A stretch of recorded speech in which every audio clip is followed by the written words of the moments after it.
Hi, volleyball fans, and welcome back to Volley Talk, the podcast created for volleyball lovers who want to dig deep into what is going on in NCAA and international volleyball. I'm your host, Sarah Pavin. I'm an Olympian, beach volleyball world champion, former Nebraska Cornhusker, and longtime pro, both indoor and on the beach. And I'm Adam Schultz, former indoor player, international volleyball coach, and the show's resident stat guy. We had a couple firsts this week, and quite by coincidence, these occurrences lined up with the matches that we were going to talk about this week. So there's your hint as to which matches we're going to talk about. Any guesses? You've probably read the title already, so you already know. But if you haven't, take a guess. Other than those things, PVF was heavily backloaded this week, which unfortunately does not line up with our recording schedule. So we are going to be a little sparse in that area, but the other leagues and news are business as usual. We always look forward to talking volleyball and sharing our thoughts with you guys. So let's get started.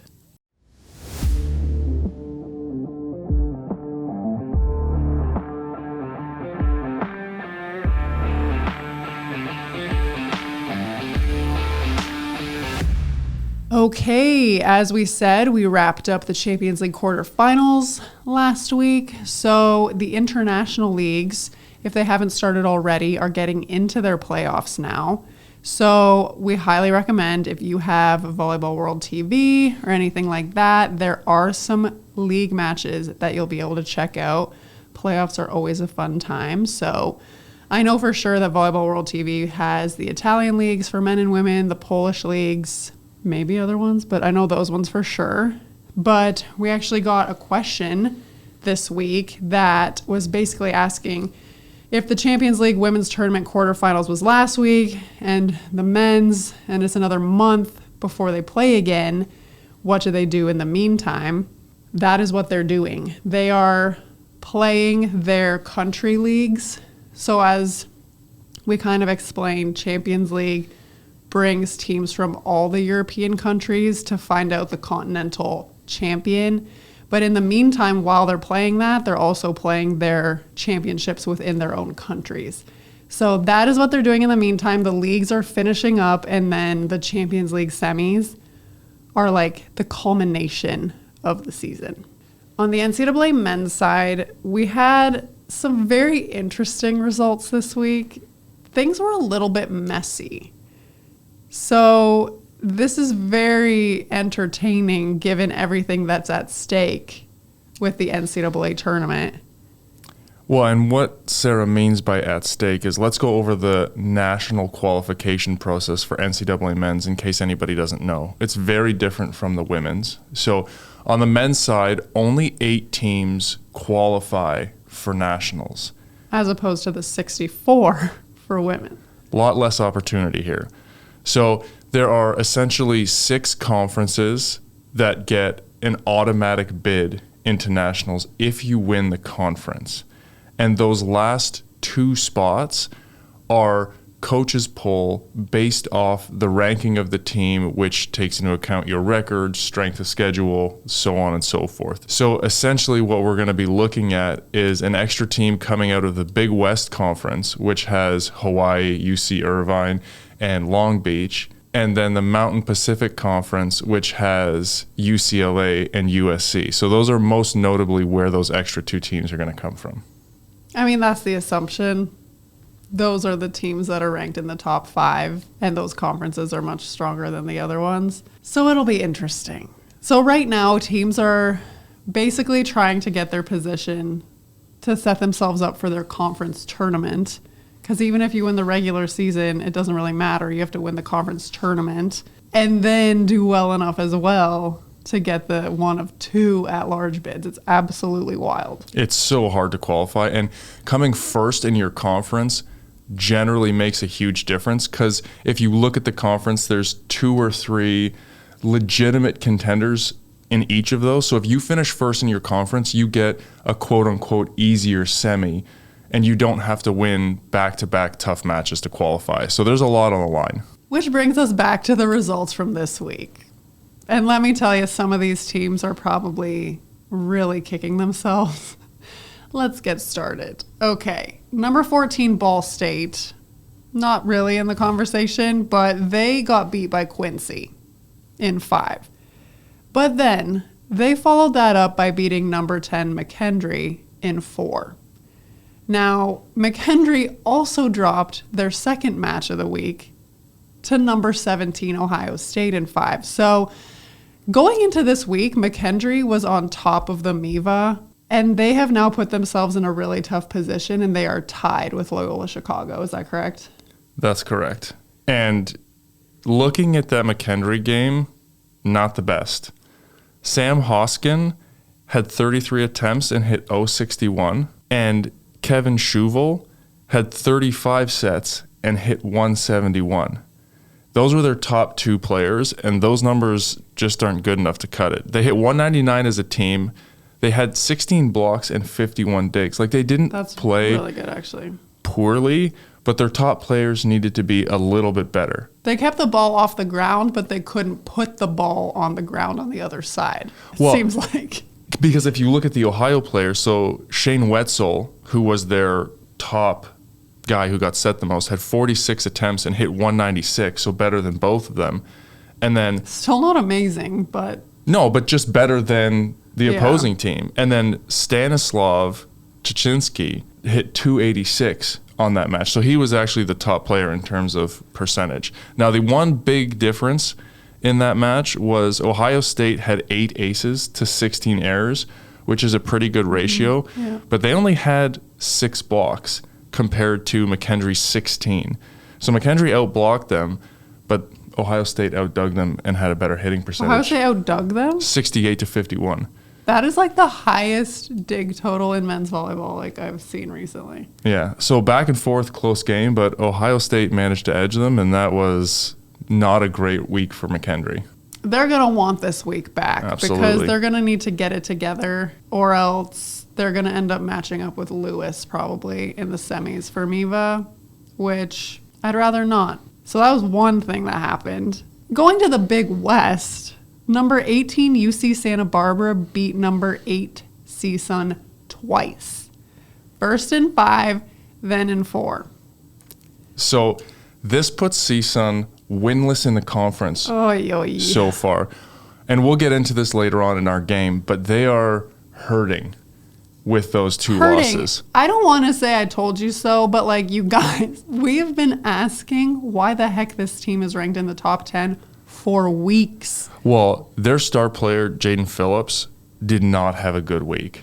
In the first match, he got set 35 times. He hit negative 057. And in the second match, he got set 33 times and hit 091. Oh, dear. And that is just not going to cut it. Now, statistically, the matches were incredibly close. Across the board, serving. Well, yeah, they will be close. A matchup like that, I'm sorry, I've seen UC Santa Barbara play a few times. They just aren't, they don't have it, okay? I hate to say it. They're not that good. But I mean, to me, looking at this, though, CSUN, it was like they played 2 different matches within that first game. They hit 074 in the first set, right? But then they proceeded to hit 478 and 464 in sets 2 and 3, and then they dropped to 111 and 163 in 4 and 5. There was just no consistency across that board. And looking at it, UCSB hit 350 versus CSUN's 234. At the end of the day, that's the difference. But CSUN is winless in conference play. And their conference, and they lost to Loyola last week on their week off. Yeah. And their conference is very challenging. So they were, I don't want to say they were unprepared because I don't know, but that is not a week you can have in that conference. I mean, let's not kid ourselves. CSUN was not coming out of the Big West, period, unless something crazy happened, but they're really not doing themselves any favors. Neither of these teams are ranked, but you know how much I love talking about Penn State this season. So Charleston, West Virginia beat them again. Pretty sure they beat them earlier in the season, this time in 4. Luckily, Penn State has finally dropped out of the rankings because I think the voters were just like, you know what, we tried our best to keep you here, and we just can't anymore. George Mason finally broke into the top 20 this past week, and then they went and lost to Harvard 3-0. We are saying it was a week of inconsistency. It is. I was like, this is an insane week. Goodbye, George Mason. You're probably out of the top 20 again. The last upset, I would say, is Long Beach State and UC Irvine. They traded sweeps with both teams winning on the road. This was Long Beach State's first loss of the season, so we have no more unbeaten teams in NCAA men's volleyball.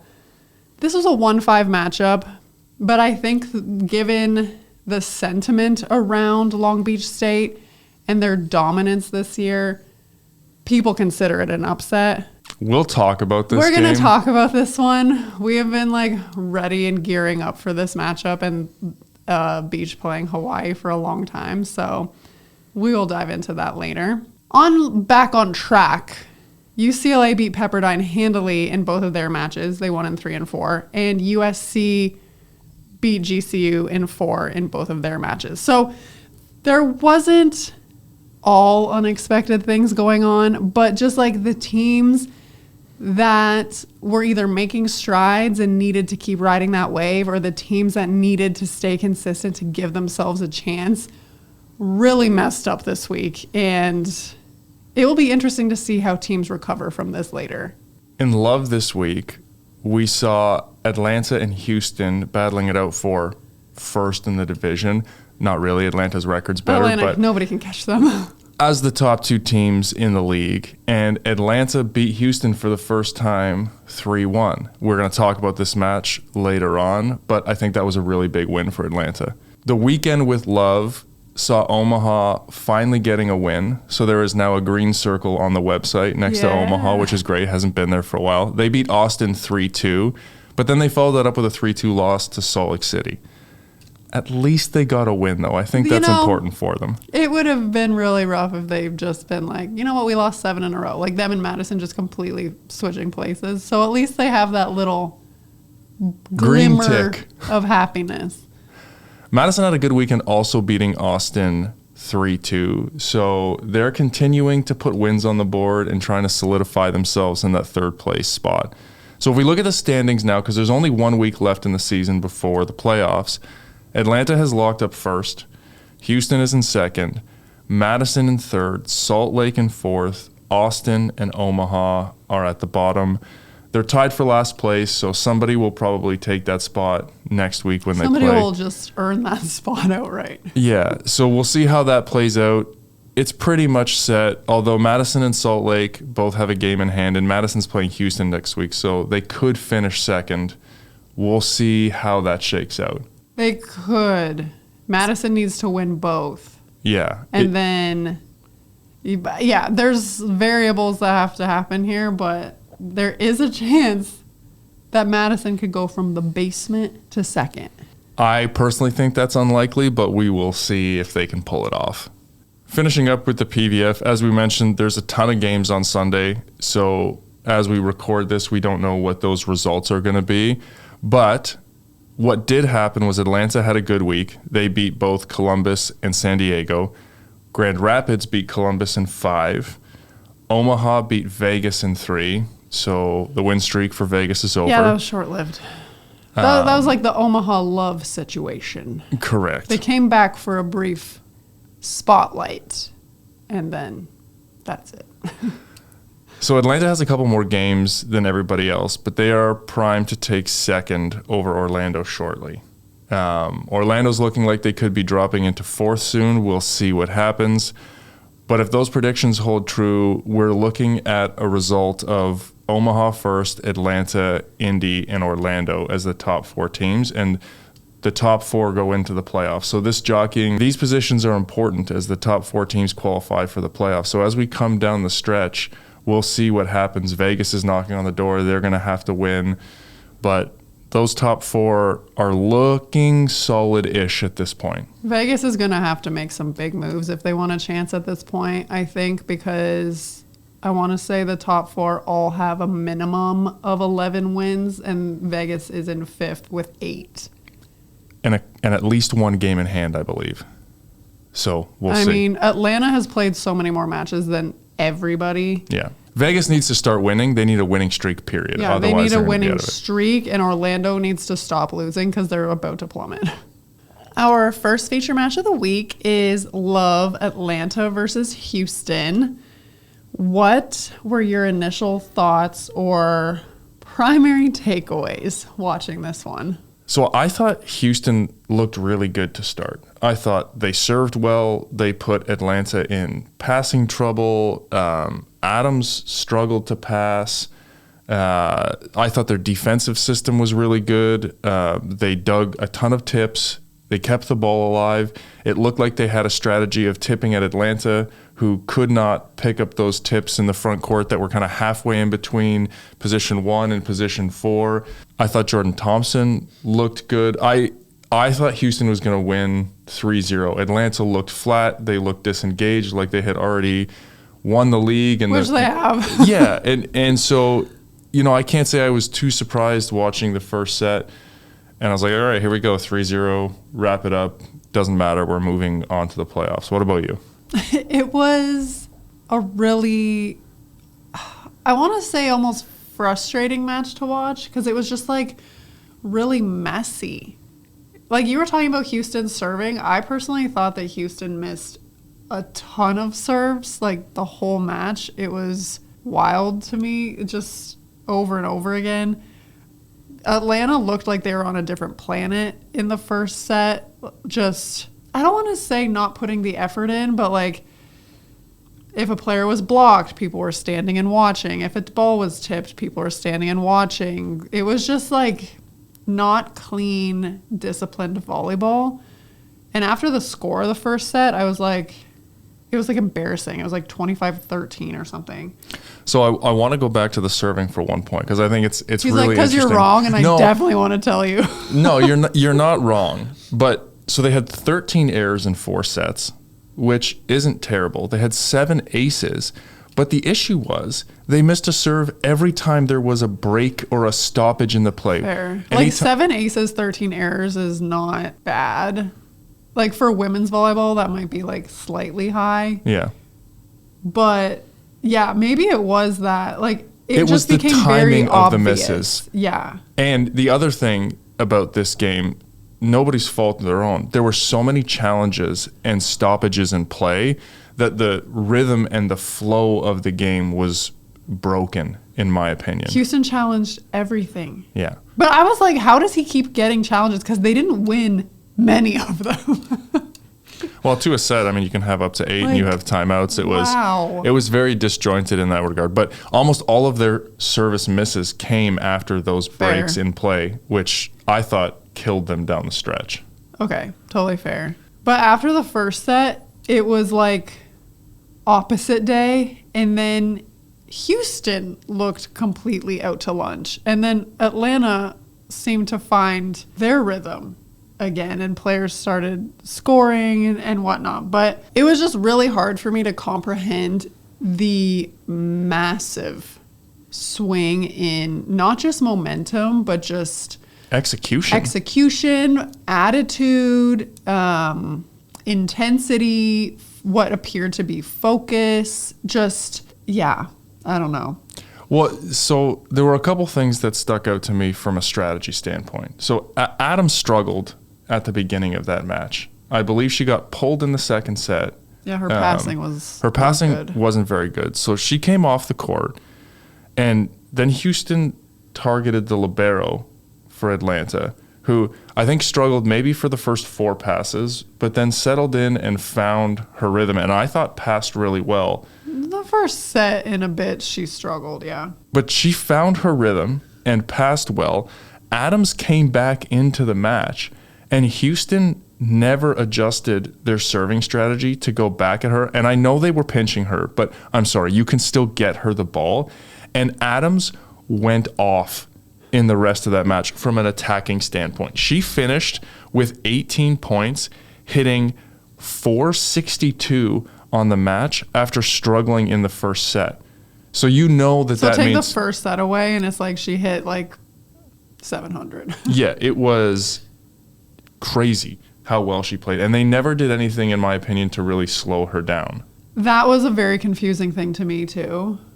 Micah Hancock's serving definitely caused issues for Atlanta in set one, particularly for the libero and the passing left side, whoever it happened to be at that time. But like my thing, and I agree with what you said, is like once your serving target finds that rhythm, you need to make an adjustment, because the Atlanta libero was just dialed in sets 3 and 4 in particular. And it's like, okay, Kelsey Cook and the libero were taking 80% of the court, I would say. So they know, obviously. Sure. But try to serve Adams short.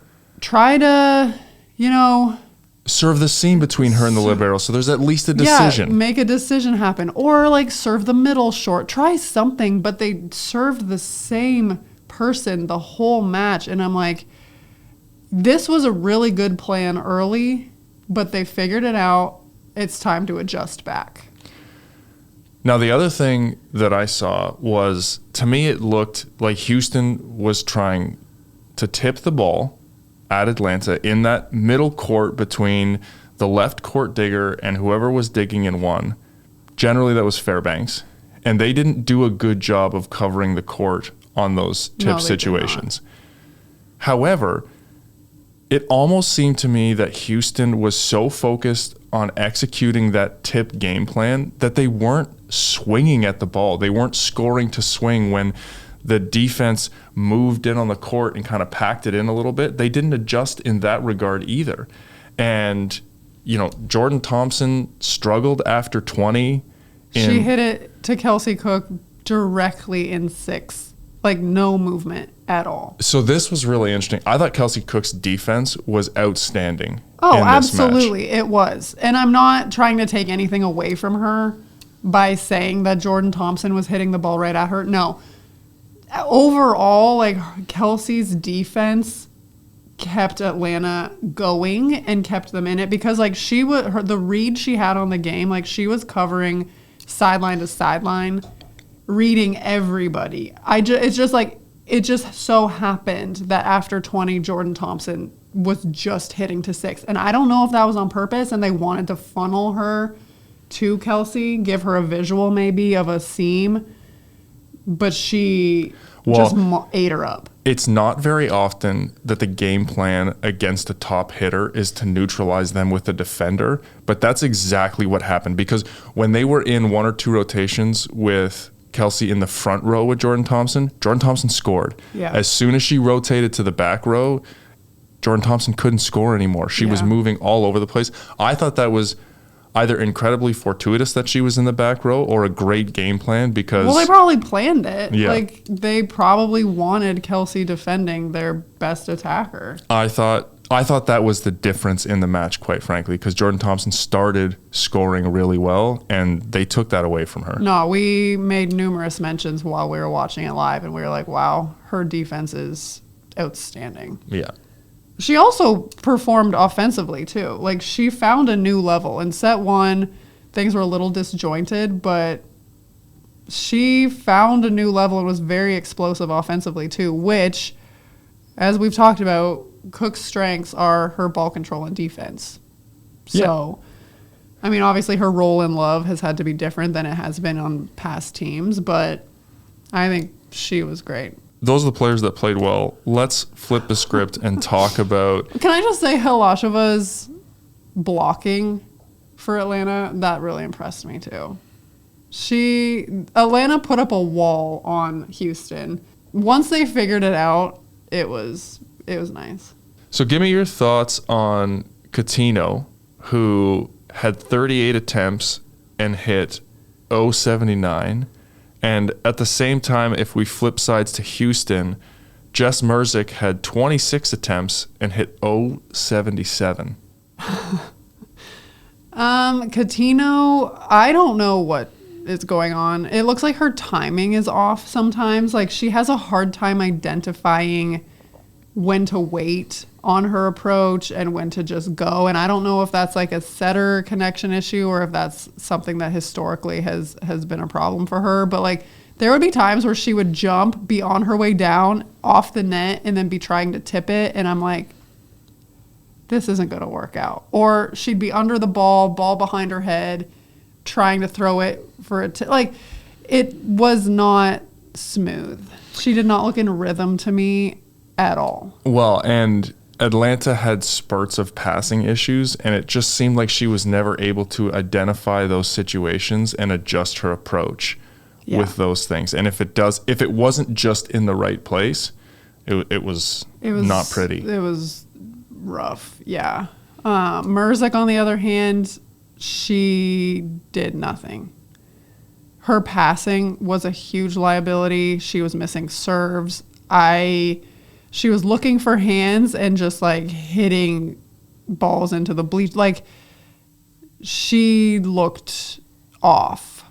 It was tough to watch. 7 kills, 4 errors, blocked once on 26 attempts.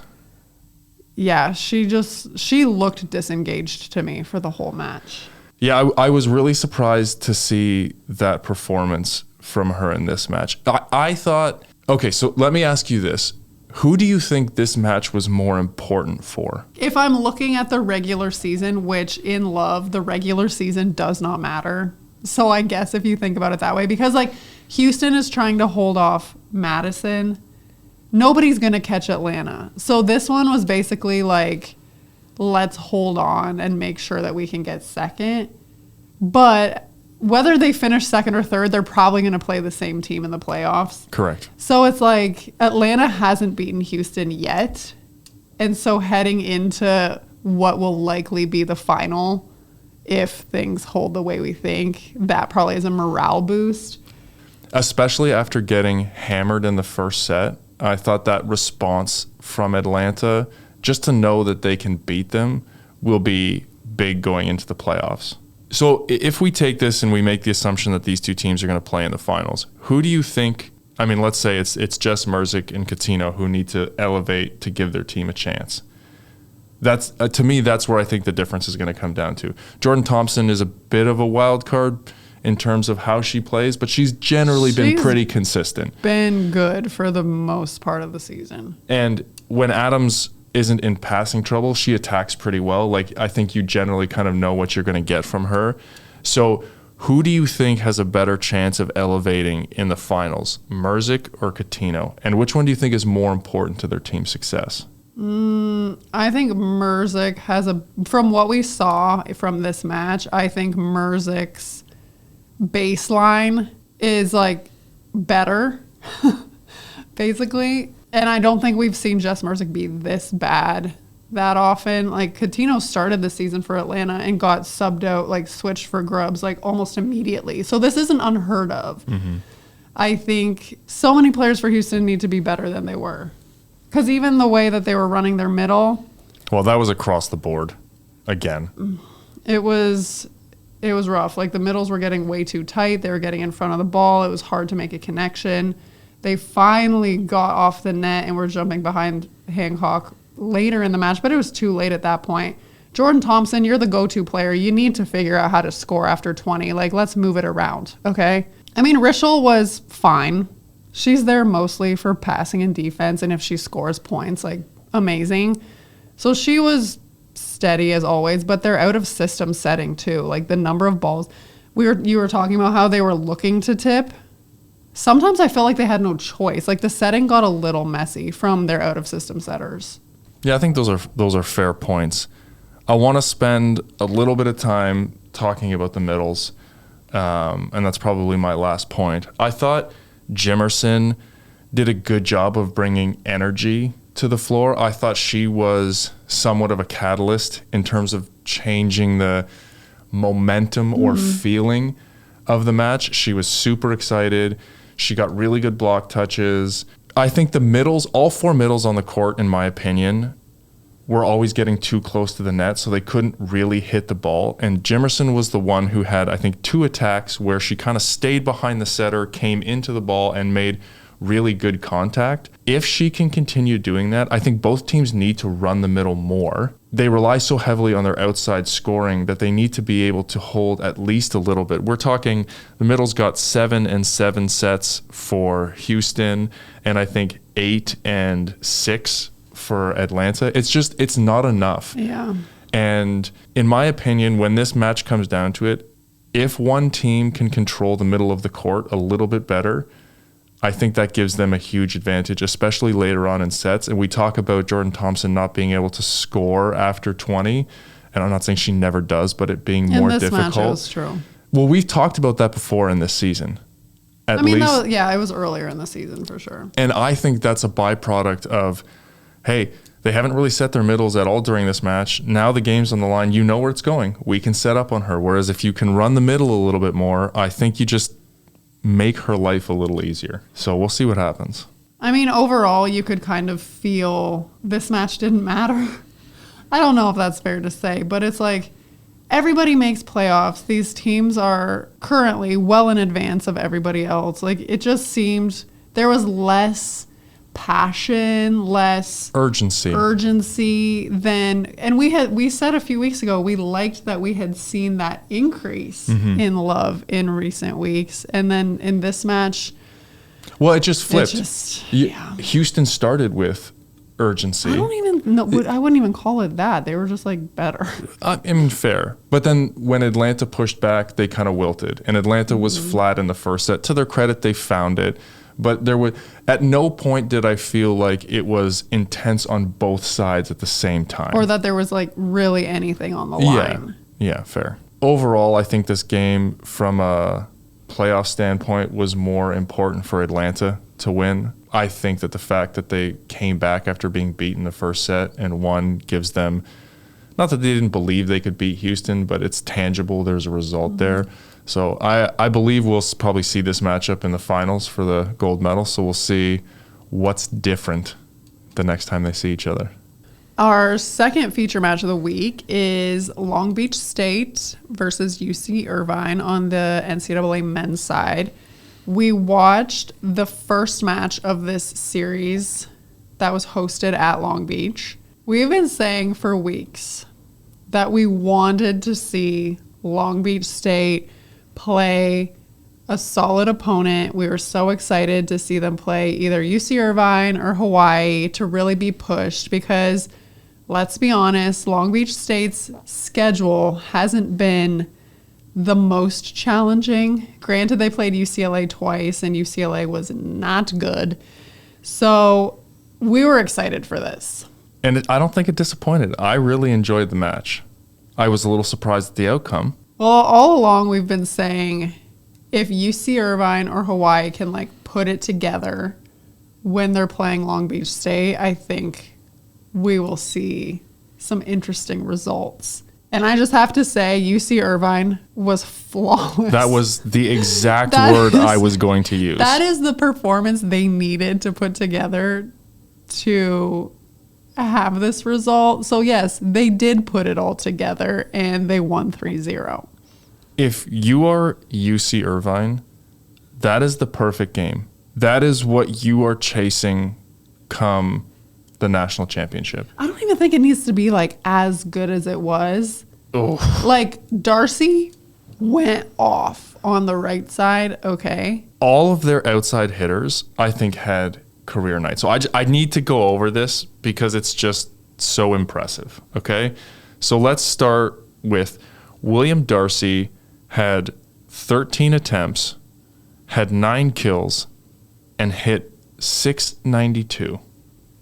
That's insane. Heno had 18 attempts, 9 kills, hit .389.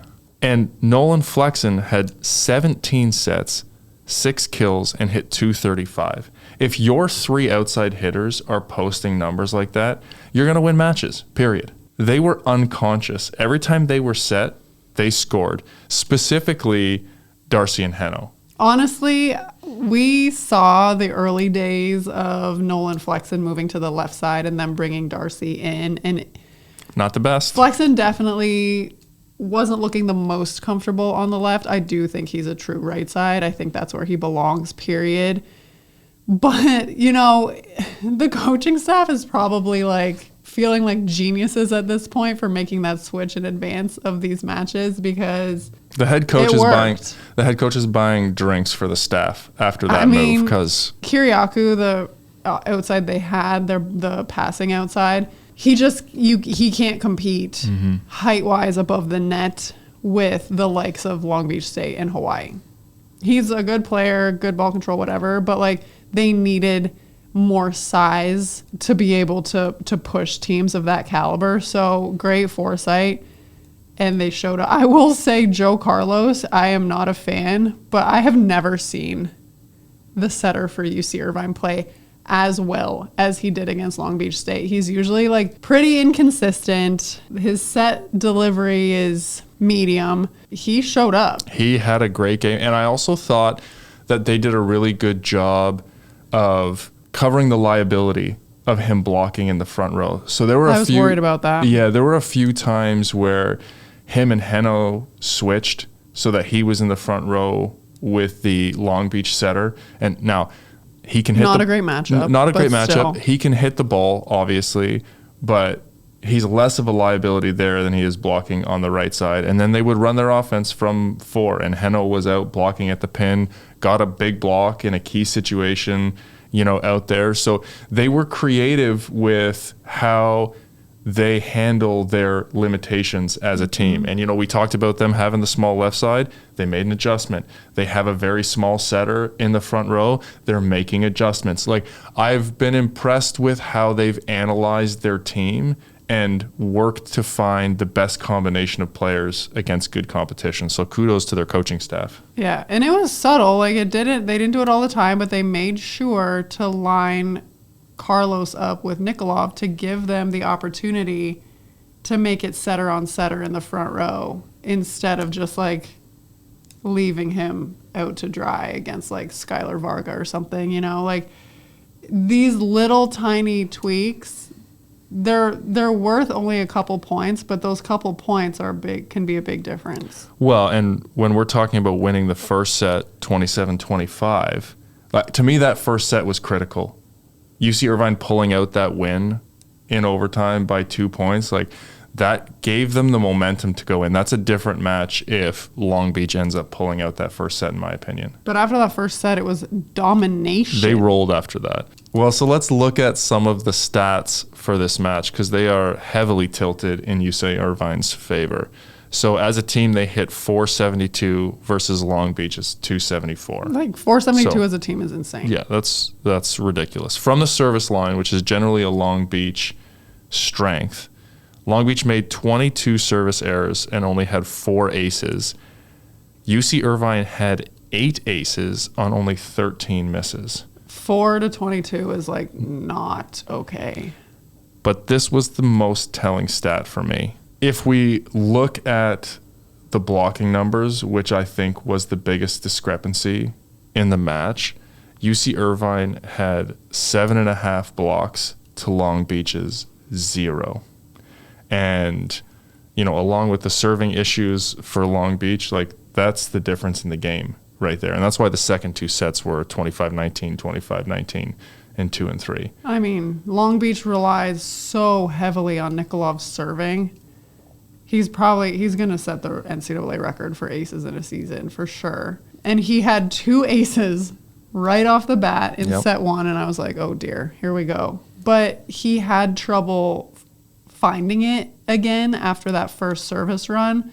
And I think that really, really hurt Long Beach State because they do rely on that so much. And watching that match, I was like, dang, Beach's block defense is just like non-existent. It was not good. Like, in that particular match, they were a good offensive team. They ran a really good offense. The balls are delivered in a very good spot, but they didn't do anything on the defensive side. And Hrstinovich, who is among the top point scorers for them regularly, I think he really struggled. I mean, the only player for Long Beach that I really noticed was Vargas. Yeah, Varga, yeah. He was the only player that, quite frankly, did anything for them. And he had a great match. He got set 23 times, which was more than anybody else on the floor. He had 13 kills and hit 391. Like, you can't ask anything more from him in that regard. Because if you look at the other hitters who got set the next, it was, like you said, Danil Hrstinovich got set 17 times, hit 059. You know, they're not used to that from him. Sebastian Sani also got set 12 times, hit .083. Well, Sani started, and Kondev had to come in. I was curious about the Sani starting situation, but Kondev came in, and I think he did a good job for them. Yeah, 12 sets, hit .417. Like, it was fine.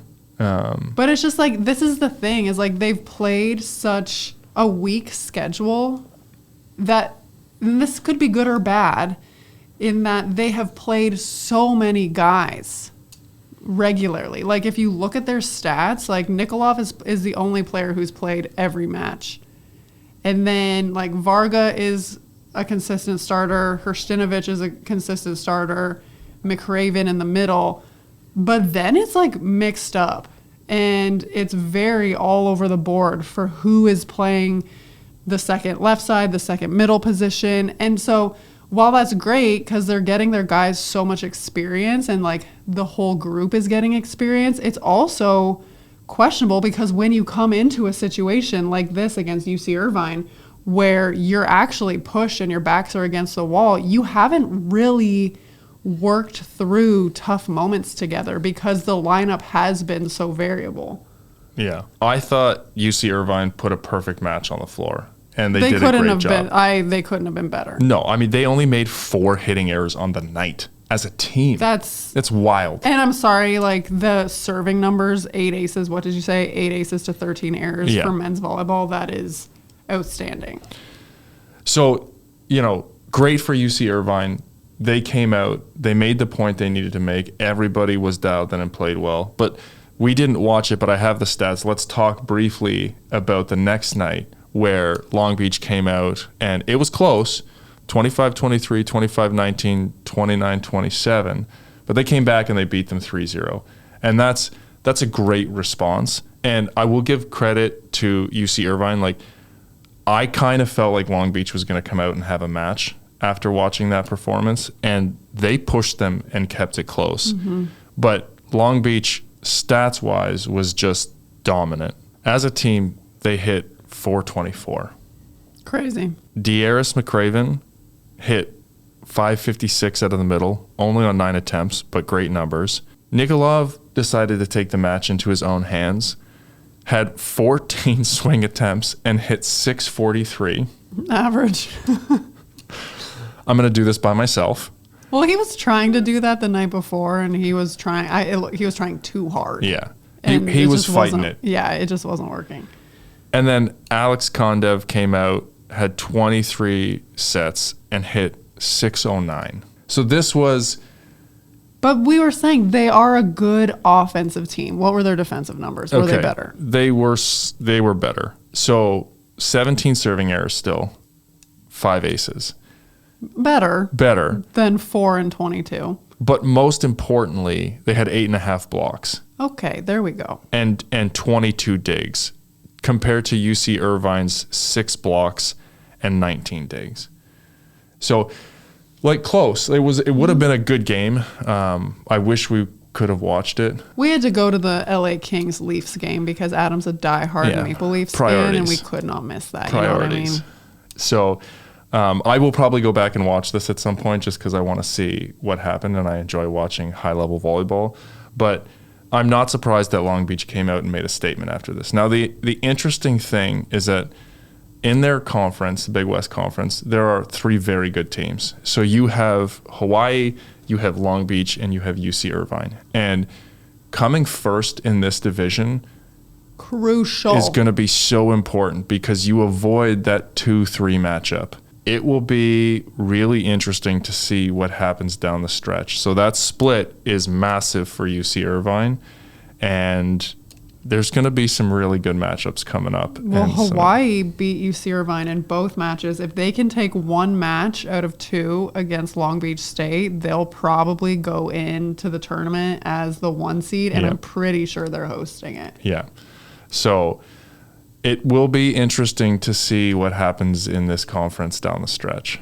You know, I think it's really hard for a team to have an unbeaten season. You have to be so good night in and out. And let's be honest, Long Beach didn't play that poorly against UC Irvine, but you're not going to beat a team that makes 4 hitting errors on the match. Like UC Irvine was almost perfect. And so, they got their loss, they got it out of the way. Nobody's thinking about a perfect season anymore. They can focus at the job at hand. Great response from Long Beach, coming out 3-0, even though the matches were close. So this will be really good conference play down the stretch, and I'm looking forward to it. All right, it's game time. Woo! So That was a cheer. We're gonna pull one out that we've done before, but I like this one. So we're gonna play. I think everybody liked this one. We're gonna play level of concern. And so if you don't remember, I'm gonna go through the levels of concern, and then I have a couple questions for Sarah, and she can tell me how she feels about these. So level of concern, not too worried. Number 1, losing your assistant coach to head coach of a new program. So it happens. It happens. Not a big deal. Number 2, losing a top recruit to a rival. Not ideal, manageable, but you're somewhat concerned about that. Level 3, being in a 5-match losing streak. That's pretty bad. It's not good. Number 4, Pitt losing Tori Stafford to another school before she graduates. Oh, we're bringing this one back. I thought we were updating the levels. We are keeping the levels of concern the same here. Wasn't that the worst thing that could happen last time? No, the worst thing is Nebraska having a losing preseason. Oh, that is losing preseason? Yeah. When's the last time that happened? How are the Nebraska Probably fans? when I lost to Florida A&M my freshman year. Just kidding. I lost 7 matches my whole career. Lay off me.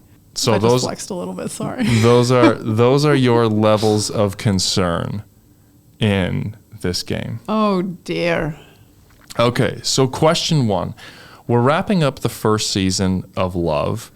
And so if you are Love ownership, management, what is your level of concern that the PVF is winning the attendance battle and the eyes battle in the overlapping cities of Omaha and Atlanta? Oh, wow. That's a good question. Now, have you looked up the attendance records or numbers and stuff? so I did a little dive into them before I asked this question. Now, Love has not published their attendance records for the season yet. So I don't have them. We only have kind of anecdotal evidence from watching the matches online. We've had some people post about what attendance has been like who have gone to both. And I want to say when they're happy with it, they post it on social media, but it doesn't happen often. Yeah. So I can tell you that I believe Omaha for the PVF set a record of having 13,486 fans last season, and I believe they beat that this season. And when I was looking at some of the Atlanta numbers, I think it was between like an average of 3,000 or 4,000 people a match there. So, I mean, obviously much bigger in Omaha, but take that however you want it. Do you think Love kind of reached their expectation, and compared to what you've seen, what would your level of concern be? Well, I don't know. I feel like Love kind of selected smaller venues than the PVF did. So just inherently, like even if they're at max capacity, which watching it doesn't look like they are, but I think even at their max, like they wouldn't be able to hit those numbers. And I think it was strategic that they picked smaller venues because they wanted it to look more packed. So I would say, sorry, I'm just looking at I would say they're probably sitting at losing a top recruit to a rival level of concern, because the way they set it up, they probably expected, because they're pushing like Olympians, best athletes in the world, things like that, they probably expected to draw fans away, but people watched both. Fair enough. Okay. Now, the next couple of questions are going to be about NCAA men's volleyball, and we've talked about a couple of these, but I'm curious. So you are the coach and the athletic director at CSUN men's volleyball. Okay. What is your level of concern that you will finish last in the Big West? So currently you're 0-4. You have to play Hawaii, UCSD, and UC Irvine. Those are your last conference matches. They probably feel like they can beat UC San Diego. They probably also thought they'd beat Santa Barbara handily. Well, UC San Diego, I believe, already has 2 wins. No, they do. Because you have to think that CSUN, looking at the start of the year, had their sights set on finishing 4th in that conference. 4th. I mean, realistically, if their coaches were candid, they weren't going to beat. Well, isn't Santa Barbara in that conference? Yes. So finish ahead of San Diego and Santa Barbara. Yeah. Oh, got it. Okay. I think, given how they're performing in the trajectory they're on, I'm going to say losing Torrey Stafford, level of concern. You don't want to mess around. You lost a great opportunity with Santa Barbara, and now what? Pressure's on. Yeah, and I think that, you have to be realistic about your expectations. And obviously, Hawaii, UC Irvine, Long Beach are great teams. But when you sit down and you look at your season, you're like, okay, here's where we can realistically be. And they have fallen short of that. So I would agree with you. Well, would CSUN ever have expected to be ranked in the top 10 this season? I don't know. That's a legit question. But, maybe they moved up the ranks and then they started to feel, overly confident. I don't know. That is just speculation. I would agree that it's a very high level of concern in the CSUN head offices these days. All right, question number 3. What is your level of concern as McKendree, having dropped 2 matches this week, that you have put yourself in a position that's going to cost you the conference championship? Nebraska having a losing preseason level of concern because you literally had this in your hands. Even if, nobody probably expected McKendree to be in the conversation for winning MIVA. And they were handily in the lead. Even if they had lost 1 match, it would still be a game in hand. But to lose 2, granted you played ranked opponents, but my friends, you're ranked number 10. You have to play ranked opponents. So yeah, I'd be concerned because now your back's against the wall. You don't want to finish 2nd or 3rd because then you're playing Loyola or Lewis. Probably Lewis. Yeah, it's the alarm bells are going off at McKendree, and they need to snap out of it. I didn't look at their schedule of who they have left, but yes, you want to finish 1st in that conference. This was not a good week for you.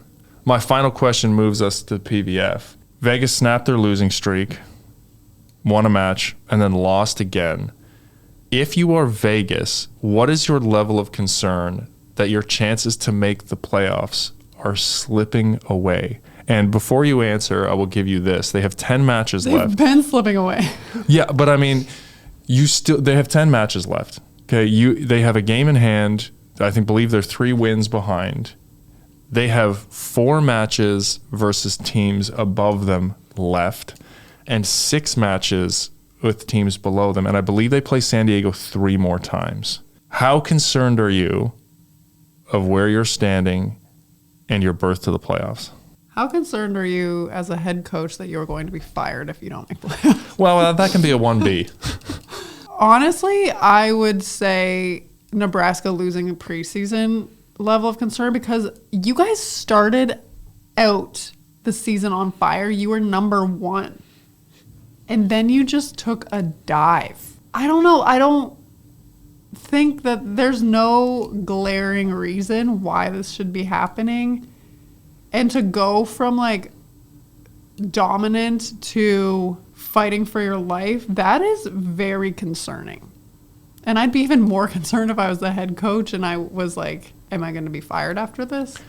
That's fair, because if you're the GM of that team, you're looking at the roster and going, we should be doing better than this. And looking at the panic that seems to be happening with the substitutions and everything else at Vegas, yeah, they should be playing meaningful games down the stretch to get into the playoffs. And that has not been the case recently. Anyway, those are your level of concern I was questions. pretty concerned almost across the board today. Yes. Well, there are some dire situations that have been developing in the last 2 weeks in the volleyball world. I think my barometer was a lot higher this time than it was last time. I was pretty chill last time. Anyway, we'll have to bring this back. Maybe this will have to be a monthly game we play because I think this is a lot of fun. And let us know if you want me to update the level of concern criteria. I kind of like these Torrey ones. Stafford leaving Pitt is always going to be on the list. I'm sorry, but that was just so out of left field. We just can't ignore it. It's that time, everybody. Time for listener questions. We have a good variety this week. I really like all of these questions very much. So let's get started. Question 1, why is passing such a hard skill for outsides to develop? This person said, I feel like outsides are divided between terminators and passers, and there haven't been many who are able to do both at an elite level, and they referenced Logan Tom as being one of the most recent they can remember. I mean, accurate. She was incredible. So fair that you would remember her, yes. So there's a couple things at play here for me. One is it's generally easier to pass the ball the lower you are to the ground. So if you are generally a little bit shorter, and this doesn't go across the board, and I'm not taking anything away from shorter players who are good passes, but you have a little bit longer to move with the ball, to get a good angle, and to follow it down, and it's just a little bit easier when the trajectory is kind of high to low where you're passing. Now, if you're taller, the serves come at you in the women's game specifically at a very high to low angle. So getting down and creating that angle and getting underneath the ball is generally a little more challenging for taller players, and the taller players are generally the better attackers. So again, there are different circumstances for different players, but for me, this is one of the generalizations. I'm about as tall as some of the tallest women players. I'm 6'5". I have tried to pass women's serves on that low net, and the trajectory that the ball comes at you, it's challenging to get low enough and to follow it when you're that height. So there can be many reasons for this, but I think across the board, that is probably one of the generalizations I would make. What do you think?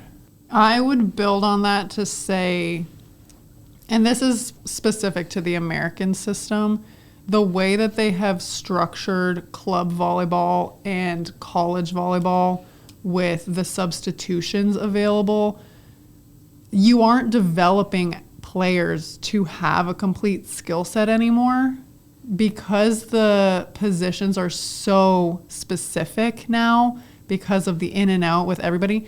There's no sense of urgency to train your bigger outsides to be able to pass. It's just like, we want to win right now. You see it at the club level in particular. Like, we want to win right now. So, like, you just hit and we'll get these players to pass. And, like, it allows more players to get into the game and have an impact on the court. So I think because of that, there is less emphasis on developing a full skill set.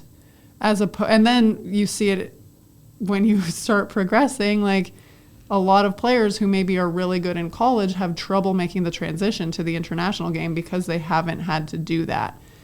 If you look on the international side, you see more players who are capable of doing both. Granted, they are usually stronger at one skill than the other, but I think particular to the American system, it's just designed to kind of limit that development.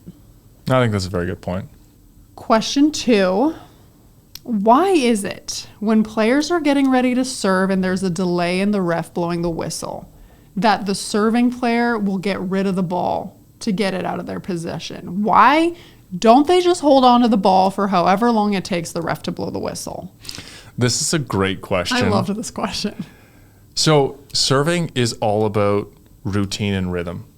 And you will watch certain players stand in the court at the baseline until the ball person tosses them the ball, at which point they will walk to their serving spot and do their routine and serve the ball. And it's the same thing. When there's delay in the game, and we actually talked about this with the Houston match, and they did very poorly at this, but as a server, you do the same thing every single time. That consistency is what lends itself to you being good and getting the ball in. It's like a free throw routine in basketball. And you have 8 seconds from the time you get the ball to when you serve. So when you're holding on to the ball for 30 seconds, 40 seconds, everything goes haywire for you. And so you toss the ball away. When you're ready to go, you get the ball and you can reset and do your rhythm and your routine. And that's why they throw the ball away. Routine is everything. That is why. The next question, and I'm curious to hear your answer on this. how do you project Cameron Thorne's career? Can you really have a national team middle at that size? And could he be moved to the pin?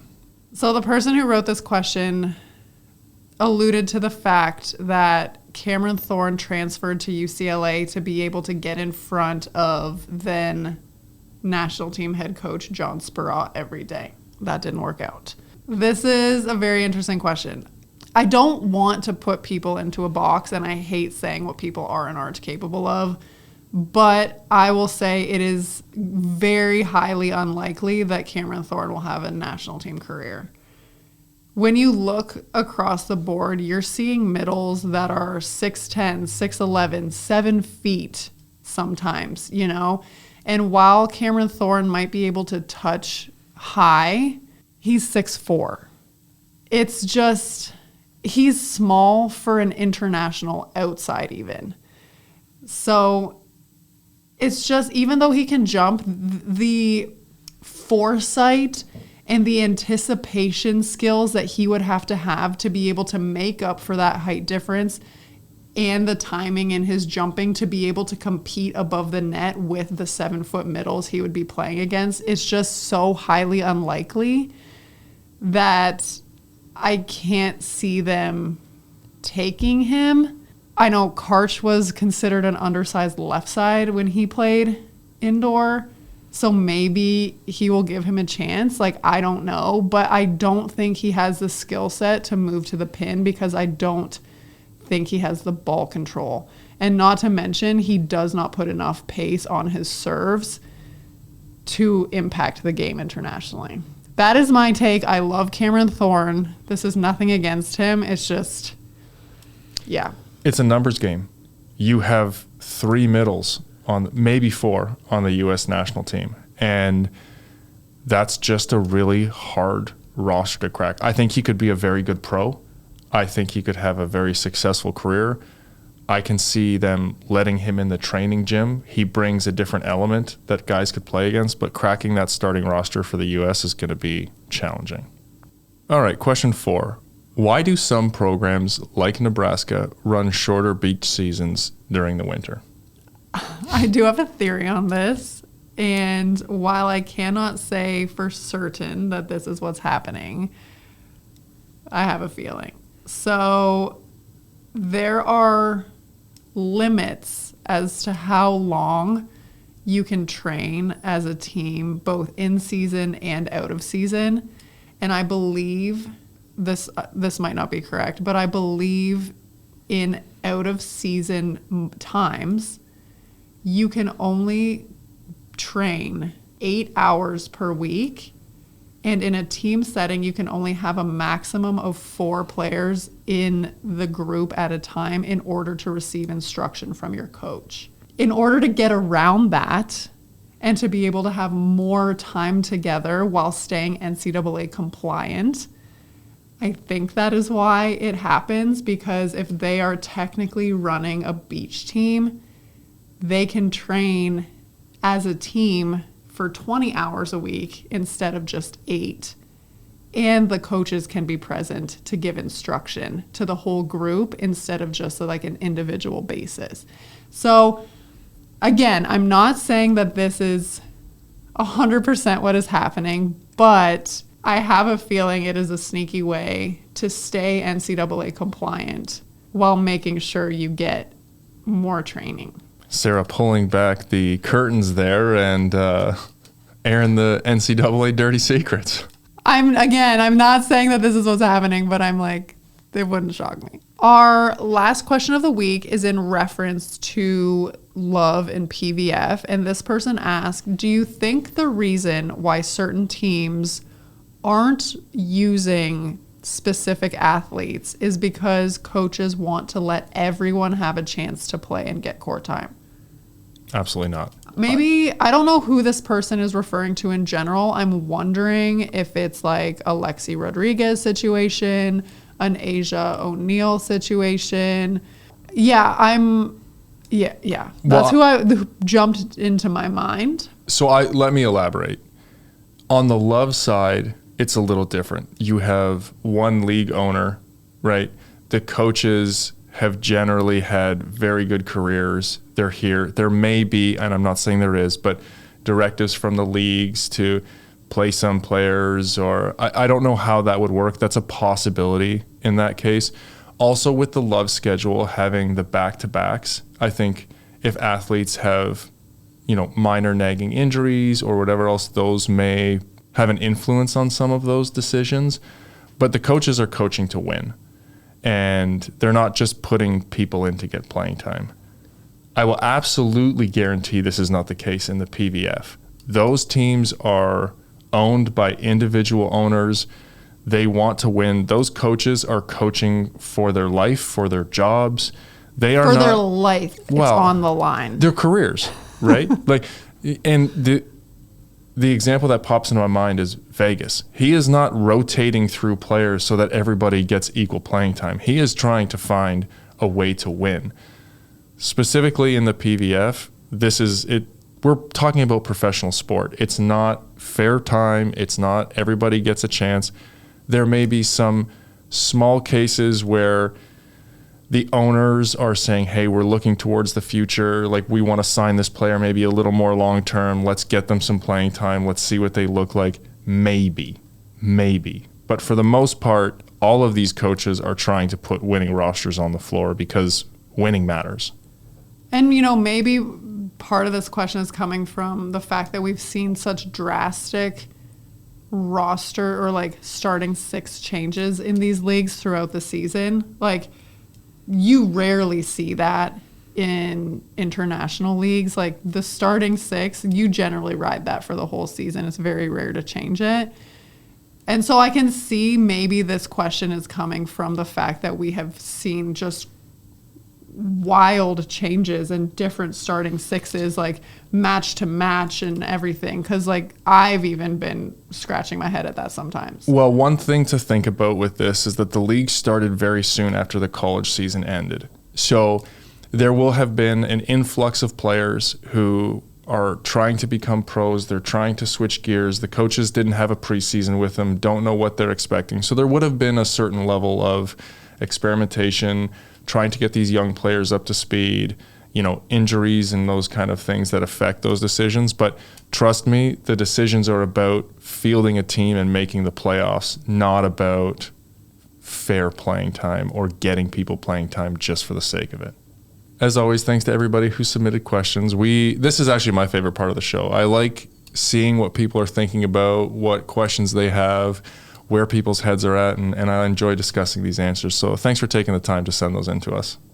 All right, let's look forward to your next week of volleyball. So last week, a regular season for Love, and our head-to-head match is going to be on Thursday, 8 p.m. Eastern, between Omaha and Atlanta. Penthouse and basement, baby. Yeah, great way to end the season on that one. That will be on Love Live / YouTube or DAZN. Adam has a hate on for Love Live. That's why he always says /YouTube. Well, I was trying to use Love Live first, and then it never works, so then it's on YouTube. Such a bad platform. It never works. Anyway, the Weekend with Love finishes up this season in Salt Lake on Friday and Saturday. The Friday matches can be watched on ESPN+, and the Saturday matches are on Love Live or DAZN. /YouTube. In NCAA men's action, Stanford and BYU have their series this Thursday and Friday, 9 p.m. Eastern on Big Ten Plus. I think those will be very good games. Stanford BYU, I'm very curious about, yeah.